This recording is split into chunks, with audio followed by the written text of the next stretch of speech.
Good morning all of you. मैं सुरेश कुमार आप लोगों का मेरे यूट्यूब चैनल पे स्वागत करता हूँ।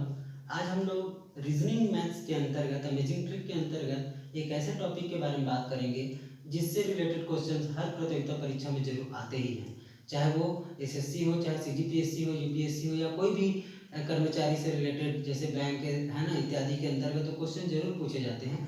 तो कैसे हम उस चीज़ को आसानी से हल कर सकते हैं, तो जाहिर सी बात है आप या तो रटने का प्रयास करेंगे या तो समझने का प्रयास करेंगे, है ना। तो मैं यहाँ पे आपको उसी चीज़ को समझाने का प्रयास करने जा रहा हूँ, है ना। कैलेंडर हमारा टॉपिक है आज का, और इसमें कैसे किन किन बेसिक चीज़ों को हमको समझना है जिसके सहायता से हम क्वेश्चन को आसानी से सॉल्व कर सकते हैं। ध्यान रखिएगा, यदि आप इसको एक बार समझ जाते हैं, सीख जाते हैं, तो आपको ज़िंदगी में कभी भी कोई भी प्रश्न पूछे कैलेंडर से रिलेटेड आप उसको एक बार में सॉल्व करेंगे, ये मेरा दावा है। ठीक है, चलिए उसके बेसिक कॉन्सेप्ट को समझते हैं। ठीक है, आज का हमारा टॉपिक है कैलेंडर।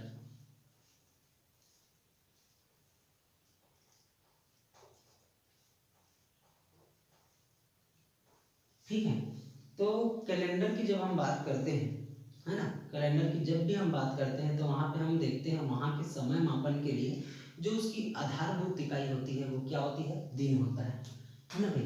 तो यहाँ पे हम दिन के बारे में बात कर लेते हैं थोड़ा सा। दिन आपको पता होगा कि हमारे पास 7 दिवस हैं या दिन है ना।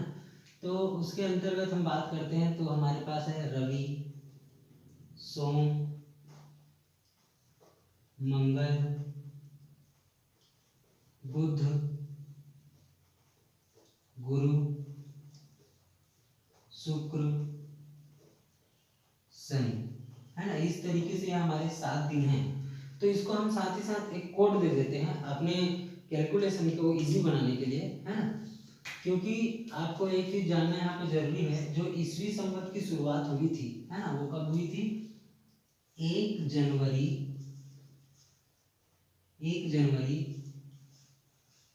180 को, है ना। और इस दिन कौन सा वार था? सोमवार था।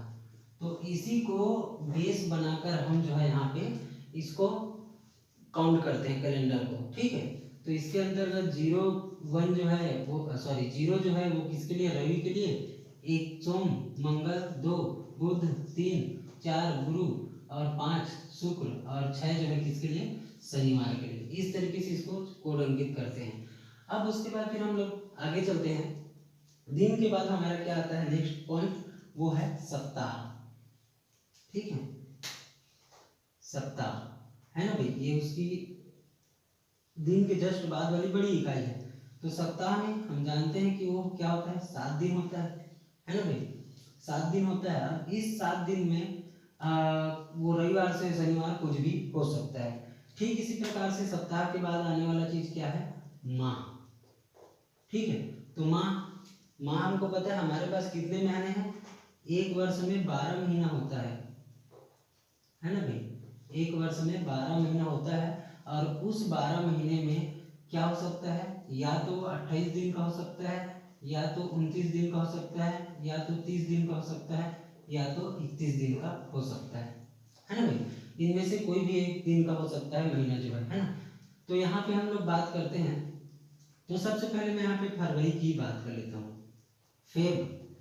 फरवरी जो है आपको पता होगा या तो 28 दिन का होगा या तो 29 दिन का होगा। ठीक है, 28 दिन का होगा या तो 29 दिन का होगा। अब कौन कौन से ऐसे बाकी बच गए हैं जो 30 या 31 दिन के होंगे? तो देखिए, अपने मुट्ठी को इस तरीके से रखिएगा। रखने के बाद आपको एक उभार वाला और एक गड्ढा वाला हिस्सा दिखेगा।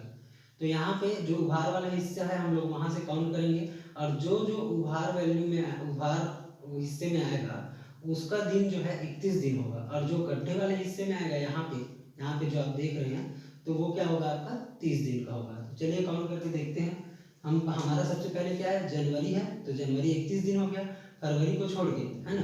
फरवरी को छोड़ के यहाँ पे क्या है? फिर मार्च है, मार्च के बाद अप्रैल छोड़ दिए, अप्रैल के बाद मई, मई के बाद जून, जून के बाद जुलाई, फिर अगस्त ऊपर। तो उसी तरीके से हम यहाँ पे अगर लिखे हैं तो जनवरी, मार्च, मई,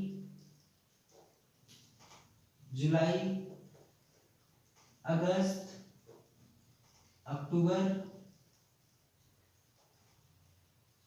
अक्टूबर, है ना, उसके बाद दिसंबर, ये कितने दिन का होगा, ये 31 दिन का होगा।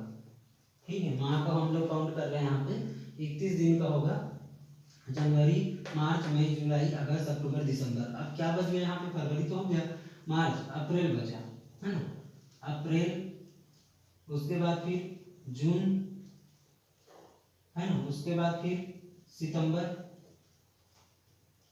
उसके बाद फिर नवंबर। ये जो माह है वो कितने दिन का होगा, 30 दिन का होगा। ठीक है जी। तो इस तरीके से हमने यहाँ पे देखा कि कौन से जो माह है वो 28, 29 के होते हैं, कौन सा 30 का होता है और कौन सा 31 का होता है। ठीक है, जब माह जो है 31 का होगा तो वहां पे विषम दिन कैसे काउंट करते हैं, चलिए हम लोग उसको अलग से और देखेंगे। अभी फिलहाल माह के बाद क्या आ गया, वर्ष आ गया। वर्ष, ईयर की बात करते हैं जब, तो ईयर की जब हम बात करते हैं तो यहाँ पे ईयर हमारे पास कितना दिन का होगा, या तो 365 दिन का होगा या तो 366 दिन का होगा। ठीक है, अगर वो 365 दिन की बात करते हैं, है ना भाई, अगर हम 365 दिन की बात करते हैं ये, तो ये क्या कहलाता है, हमारा साधारण वर्ष कहलाता है। ठीक है, साधारण वर्ष कहलाता है। साधारण वर्ष किसे कहते हैं, जिसमें एक ऐसा वर्ष जिसमें जो 4 से पूरा पूरा विभाजित नहीं होता। ठीक है, जैसे हम लोग एग्जांपल के लिए यहाँ पे 1900 ही ले लेते हैं, 1900 ले लेते हैं, इसको 4 से डिवाइड करके देखते हैं। यदि ये साधारण वर्ष होगा 1900 शताब्दी जो बात कर रहे हैं, तो वहां पे शेष फल बचेगा, भाग नहीं जाएगा पूरी तरीके से। ठीक है, देखते हैं, चलिए 4 एकम 4, 4 चौक 16, 16 में 3 बचा, 4 सत्ते 28 और 2 बचा, 4 पंचे 20। इसका मतलब ये पूरा पूरा भाग चले गया, इसका मतलब ये क्या है, साधारण वर्ष नहीं है। ठीक है, इसी प्रकार से अगर मैं चलो 1901 कर दूं, 1901 को 4 से करूं तो क्या हो जाएगा, 4 चौक 16, 3, 4 सत्ते 28, 2 और 4 पंचे 20, एक यहाँ पे शेष फल बच गया। इसका मतलब ये जो है साधारण वर्ष है। ठीक है, तो इस तरीके से जब भी 4 से पूरा पूरा विभाजित नहीं होगा हमारा कोई भी वर्ष का वैल्यू जो है, तो समझ जाना है कि वो क्या है, साधारण वर्ष है। लेकिन ये जो है किसके लिए लागू नहीं होता, जो शताब्दी वर्ष होता है, शताब्दी वर्ष जैसे कि 100, 200, 300, है ना, 400 इत्यादि जो ये शताब्दी वर्ष है, इसके लिए ये नियम लागू नहीं होता। इस चीज को भी हमको ध्यान रखना है। क्या ध्यान रखना है, साधारण वर्ष में 4 से अगर पूरा पूरा भाग नहीं जाता तो वो साधारण वर्ष है, लेकिन वहां पे शताब्दी वर्ष अगर आता है तो वो वाला नियम उसमें फॉलो नहीं होगा। ठीक है, दूसरे कंडीशन में जो लीप ईयर की बात करते हैं, दूसरा चीज क्या है, 366 वाला लीप ईयर।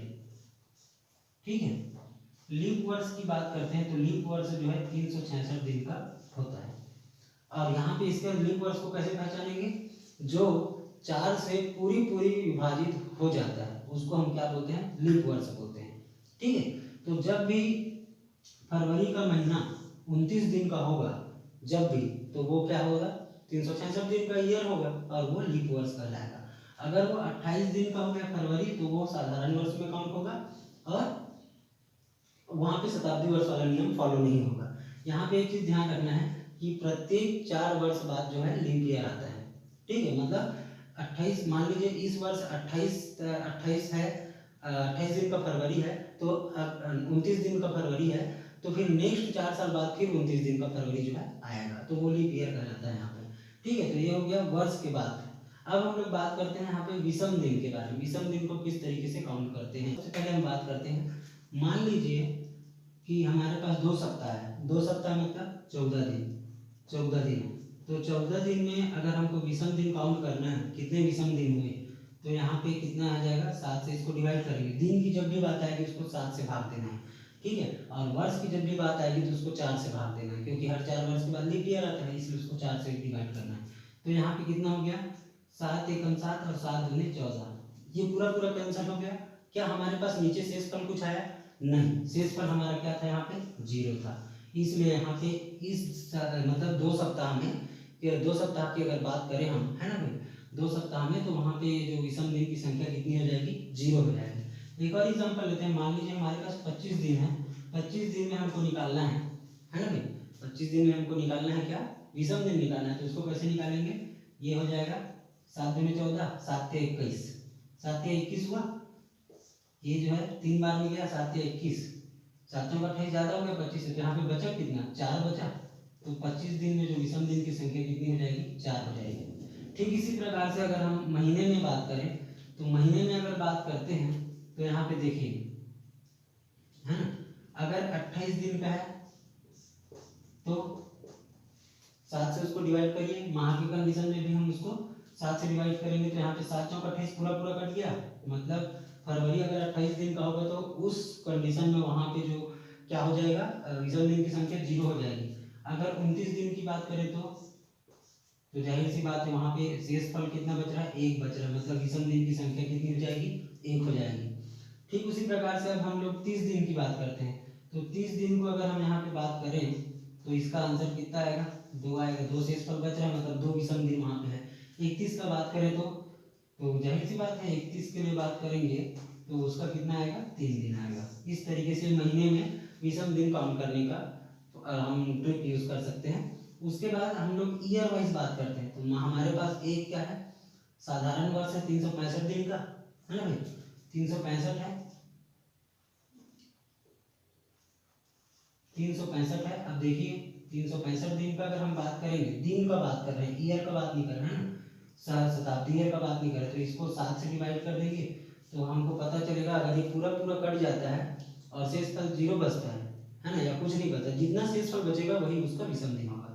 तो यहाँ पे देखेंगे तो 7 पंचे 35 हो गया, 5, है ना, और उसके बाद फिर क्या बोलते हैं, 1 बचा, तो 7 दूनी 14, मतलब यहाँ पे 1 शेष फल बचा है, ये 1, मतलब एक साधारण वर्ष में जो विषम दिनों की संख्या होगी वो कितनी होगी, 1 होगी। अब ठीक इसी प्रकार से हम लोग बात करते हैं कि लीप ईयर में क्या होगा, तो लीप ईयर में अगर मैं यहाँ पे इसको 7 से डिवाइड करूंगा तो ये मिलेगा मुझे 7 पंचे 35 और 1, 7 दूनी 14, 2। तो यहाँ पे देखिएगा लीप ईयर में अगर विषम दिन होगा, है ना, तो 366 एक वर्ष में बात कर रहे हैं हम लोग, 366 दिन में लीप ईयर में बात कर रहे हैं, तो वहाँ पे 2 विषम दिन आएगा। ठीक है, उसी प्रकार से अब देखिए यहाँ पे ये तो 1 वर्ष का हो गया, क्या होगा अगर 100 वर्ष की बात करें तो 100 वर्ष की बात करेंगे तो यहाँ पे हम लोग देखते हैं, चलिए, है ना, अब हम लोग बात करते हैं कि शताब्दी वर्ष में कितने जो है विषम दिन होते हैं। ठीक है, तो यहाँ पे अगर हम बात करें तो 100 वर्ष में कितने साधारण वर्ष होंगे और कितने लीप ईयर होंगे। तो 100 वर्ष में 76 जो है साधारण वर्ष होता है, 76 जो है साधारण वर्ष होता है, और प्लस वहाँ पे जो 24 लीप ईयर होता है, लीप वर्ष उसको हम बोल सकते हैं यहाँ पे, है ना, लीप वर्ष होता है। तो इसको चलिए कैलकुलेट करके देखते हैं कि 100 वर्ष में कितने विषम दिन होंगे। ठीक है, तो 100 वर्ष में विषम दिन, जाहिर सी बात है हमने अभी बात किया था कि एक साधारण वर्ष में जो विषम दिनों की संख्या कितनी होगी, 1 होगी, मतलब जाहिर सी बात है 76 साधारण वर्ष में कितना होगा, 76 होगा, है ना भाई। एक वर्ष में, एक साधारण वर्ष में विषम दिन की संख्या 1 है, तो 76 साधारण वर्ष में कितना हो जाएगा, 76 हो जाएगा। प्लस उसके बाद यहाँ पे क्या बोला गया है, 24 लीप ईयर है, 24 लीप ईयर है ना, 24 लीप ईयर है। तो हम लोग लीप ईयर में कितना बात किए थे, एक लीप ईयर में कितना विषम दिन होता है, 2 दिन होता है, अभी जस्ट हम लोग काउंट किए थे, तो उसके हिसाब से इसको कर देंगे, तो ये कितना हो गया, 24 दूने 48 हो गया इस तरफ, और इस तरफ कितना हो गया, 76 हो गया। ठीक है, अब इसको जोड़ देते हैं, तो 8 6 14 का 4, हाथ से लगा 1 5 7 12, 124 यहाँ पे हमको वैल्यू मिली। अब ये 124 को हमको यहाँ पे डिवाइड करना है किससे, 7 से। ठीक है, तो 7 से अब हम करेंगे तो हमको विषम दिन मिल जाएगा, तो इसमें क्या हो जाएगा, 7 एकम 7 5 5 बचा, 54 हो गया। तो उसके बाद फिर क्या हो गया यहाँ पे, 7 एकम 7 हो गया, और 7 पंचे 35, 7 अठे 56, 7 सत्ते 49, 7 सत्ते 49 हो गया, है ना। 49 में 54 था, वो कितना हो गया, 49 में 5, मतलब कि इसमें जो है वो 5 हो जाएगा। 100 वर्ष में जो टोटल विषम दिन की संख्या है वो कितनी हो जाएगी, 5 हो जाएगी। 200 वर्ष में क्या होगा, चलिए देखते हैं 200 वर्ष में क्या होगा।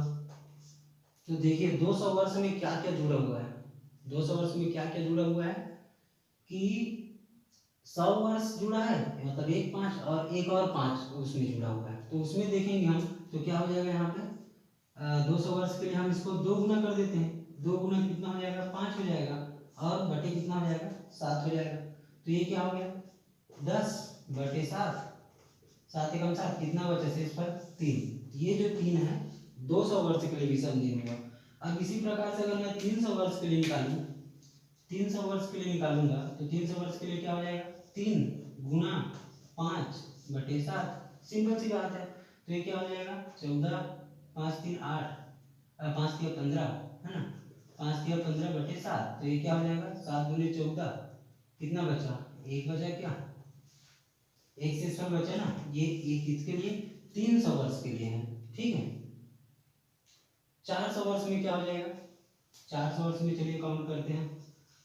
400 वर्ष में काउंट करेंगे तो अब देखिए यहाँ पे 400 जो है कौन सा लीप ईयर वाला 400वां वर्ष जो है लीप ईयर हो जाता है। तो यहाँ पे हम लोग साधारण पहले बात करते हैं 4 गुना 5 हो जाएगा बटे, अब इसको बटे 7 के बाद में करेंगे ही।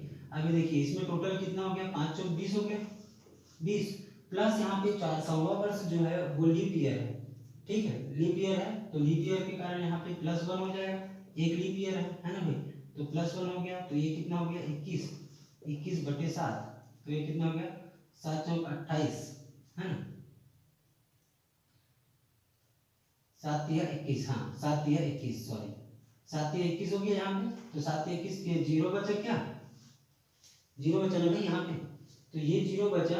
तो 0 का यहाँ पे क्या हो गया, यहाँ पे ये कौन सा हो गया 400 वर्ष के लिए। तो जब 400 का ऐसी है तो अब बढ़ते जाएगा, 400 के बाद फिर 800 जब शताब्दी आएगा तो उस समय भी 0 होगा, जब 1200 होगा तब 0 होगा, जब 1600 होगा तब 0 होगा, जब 2000 होगा तब 0 होगा।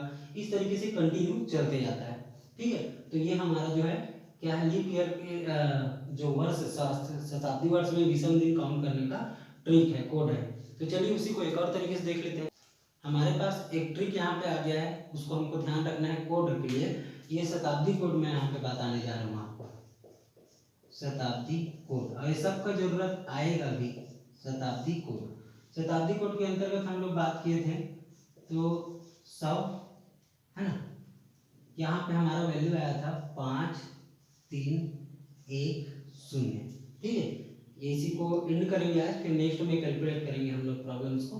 तो 5 3 हमको देखिए 100 में 5 आया था, 200 में 3 आया था, और 300 में 1 आया था, और 400 में 0 आया था। तो इसी को कंटिन्यू करेंगे तो ये 200 हो गया, ये 300 हो गया, 400 हो गया, ठीक है। उसके बाद फिर इधर क्या हो जाएगा 500 हो जाएगा, 600 हो जाएगा, 700 हो जाएगा, 800 हो जाएगा, फिर 900 हो जाएगा, फिर 1000 हो जाएगा, फिर 1100 हो जाएगा, फिर 1200 हो जाएगा, फिर 1300, 1400, 1500, 1600, 1700, 1800, 1900, 2000। देखिए ना ये जितने वैल्यूज हैं यहाँ पे ईयर वाला उसके लिए ये कोड है, ये जितने हैं उसके लिए कोड है। इसको हमने अभी कैलकुलेट किया था और मैंने आपको बताया था कि प्रत्येक 400 साल बाद जो है उसका वैल्यू जो है 0 होते जाएगा। तो प्रत्येक यहाँ पे 400 साल बाद अगर 300 विषय है, 300 वाला बात कर रहे हैं, तो 300 के 4 के सीरीज में जाते जाएगा वो, तो 1 होगा, और 200 वाला है तो 3 है, तो ऐसे 600, 1000, 1400 ऐसे 18 हो जाते जाएगा, और ये उसका कोड हो जाएगा, ठीक है। तो आज के लिए इतना ही, आगे हम लोग इससे रिलेटेड क्वेश्चन भी करेंगे, और तब तक के लिए मेरे साथ बने रहिए। आप लोगों का बहुत बहुत धन्यवाद।